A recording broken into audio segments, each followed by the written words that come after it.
Medzitým sa na Smrekovec znášala zima. Prišla pomaličky, krôčik po krôčiku.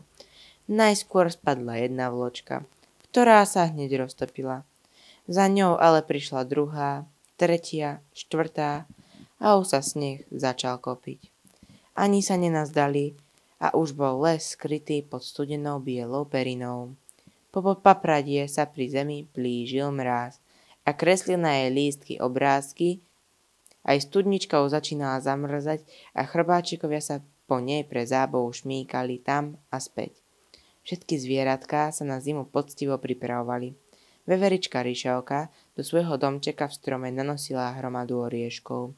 Pani Ježková Ervína vyslala hniezdo vetvičkami s ihličím, popadanými listami, trávou, aby sa tam v zime mohla s Lackom, Jankom a Dankom pekne zababušiť a byť v teplúčku. Medveď Brumbá si tiež pripravoval svoje jaskyni pohodlný brlôžok, pretože sa chystal spať od Vianoc až do jary. Všetci usilovne pracovali a tešili sa na to, ako potom budú tráviť vianočné sviatky v pokoji a v pohode. Len v malinkej nore sa stále ozývalo tichučké chrr, pš, chrr, pš, chrr.